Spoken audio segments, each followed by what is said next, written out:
All right, Overdrive continues, powered by FanDuel, bringing you everything from the opening line to the final score. Brian Hayes, Jonas Siegel, Jason Strudwick, Steve Phillips. In about 45 minutes, Jays Giants tonight. Verlander, who has 2 no-hitters against the Jays, which, yeah, I mean, this guy, obviously first ballot Hall of Famer.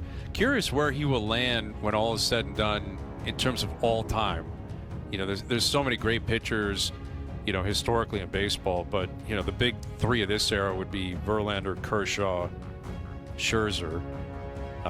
Felt like Lincecum was going to be like the 4th guy, right? And then just an amazing career, like 5 unbelievable years and just couldn't pitch anymore. Crazy. So anyway, Verlander on the mound tonight. We've got a signing out in Winnipeg.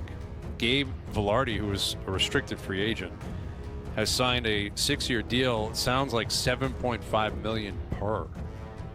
But he's been a good find for them. Like, he was basically the main piece in the Pierre-Luc Dubois trade to LA, and he's played really well with Scheifele, played really well with Kyle Connor. Health issues, you know, seems to be injured a lot. Like, it's had real kind of inconsistencies in terms of staying in the lineup. But if you're Winnipeg, I think it's a good play. He's a young guy that's fit in well. He wants to be there long term. That contract, that number's around what Matthew Nyes got, right? Seems appropriate. I think it's a pretty good deal for both sides.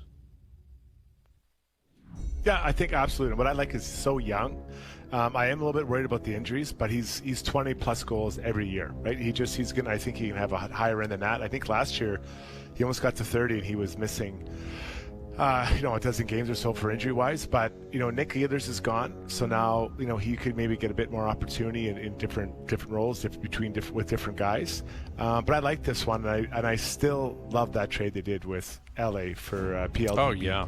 And listen, Pierre-Luc Dubois redeemed himself last year, right? Like, he played really well, to his credit, in Washington. Better. But he was horrendous in LA. Like, horrendous in LA. And it worked out very well. And, I mean, that was an example of certainly not as extreme. We keep talking about Marner's departure and, how they're going to fill that role. But, like, based on talent, Pierre-Luc Dubois was a big talent with high expectations that was supposed to play a big role for the Jets, and they moved off him, and they were better than ever. Now let's see what happens with Ehlers leaving. That's going to continue to get tested. But, yeah, I mean, sometimes trades happen because the player wants them. In that case, it was Pierre-Luc Dubois. In this case, it was because Marner wanted to leave. Clearly, he wanted to go to Vegas. You don't just pack up shop and say, well, we can't possibly compete anymore. You got to put the pieces together and find a way to make it work. I don't know about you guys. Have you found this summer to be really weird in terms of some of the contracts and trades and stuff in the NHL? In which way? I mean, you're just like even the Joshua trade, like the Marchment trade, you're just seeing like players get kind of just dealt for like dumped. Basically nothing. Basically, yeah. And like even this contract, like a couple years from now, if he continues to ascend, it's going to look like a steal. Like, it's the same thing with Nyes. Like, as the cap continues to go up, like with the projections that we have, Nyes is going to be like the equivalent of like a $6 million player in a couple of years. And if he's like a 35 goal guy, same with Velarde, you know what I mean? Like, I don't know. It feels like the NHL's in a weird place. Like, I don't totally understand it, honestly. Well, yeah, go ahead, Strud. Joseph, it's funny you bring that because I was talking to a buddy about that Dakota last night, that even the Marchment one, like, those guys are the kind of guys you want in the playoffs, right? You look for that big body that can skate and tap in some goals. Like, I think for sure Marchment's over 20. Now Dakota, I'm not sure if he'll get there, but those are the guys I want, and they're just floating around for almost nothing. A future draft pick at, right now. So why aren't more teams trying to grab them that maybe need that big body? And because we're going to be here, we're going to all be doing this again. And what is it? The trade deadline, whatever day it is, like March 5th, they got to find a big body. They had one. They could have had this guy for pennies on the dollar as far as draft picks. So it's a really good point you make. Right. Yeah, exactly. And guys like that come the trade deadline are the ones that teams are always trying to pursue, and they're willing to pay more. Yet in July, 4th round pick in 2028, and you can have them. And especially, for teams that are like still trying to fill out their roster, like Marchman's still a young guy, relatively speaking, and Joshua is 29.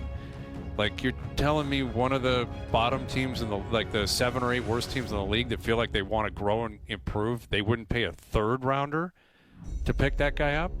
You know, like San Jose, they have so much room, and you know, the Utahs and the Chicagos, and yet that obviously wasn't the case. It was the Leafs of all teams that said, we'll take him. Like, we'll give up the 4th round pick for him. His situation is different. Like, I would feel better about the Leafs and their roster if they had gotten Marchment, just because he's better. Mm-hmm. His contract's I think he's entering the last year of his deal. Marchment, yes. Yeah, but like the upside is higher offensively. I think he can play higher in the lineup. But it's interesting, like what they've done, like with Joshua and with Michelli. They're just like basically taking bets for free. Like they didn't give up really anything for both guys. And like if one bounces back, if both bounce back, like suddenly you've just added a top 9 forward for nothing.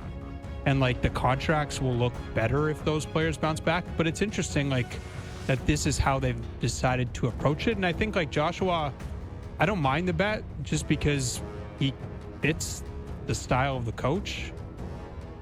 I still wonder, as you might imagine, Hayes, like where they're going to score from. But yeah, I don't like. It's funny with their offseason. Like I don't mind and actually like a lot of what I like a lot of what they've done, like individually. I just don't know what it adds up to is kind of my question. Yeah, and I think that gets back to your original commentary on the offseason, that there just hasn't been a lot available. And there isn't a lot going on. Mm-hmm. You know, I mean, that's the truth. Like, Marner was a big fish. Nick Ehlers was a big fish. But beyond that, Besser went back to Vancouver, Tavares back to Toronto. All 3 Florida guys stayed in Florida. You know, Noah Dobson was available. Credit to Habs. They went out and sniffed that out and picked him up. Now, they had to give up, you know, obviously assets to do that. But I do think, you know, it just appears as if because there's been so much money and there's been so much flexibility offered to almost every team, like post-COVID, they've just decided to invest in their own guys. You know, and it just there hasn't been a lot of opportunity. Like, that's the thing with like Marner leaving. You, as we've stated 15,000 times in the last 3 weeks, you were never going to replace him 1 for 1. You can't. You're not even going to replace him 3 for 1. Yeah. Like, no. Like, if you were to put together a trade of Michelli, Waugh, and Joshua for Marner, obviously you would get laughed at. Like, you would be fired. Your own owner would say, "Why did you even waste people's time? You're out." That's not a trade that even is possible to dream up. But he was leaving. He was going to go. He wanted to go to Vegas, so he went to Vegas. So all you can do is deal with what's available to you. And this is the market. Like, this was what's available, and they're still, I'm sure, kicking tires, and other teams I'm sure are still kicking tires.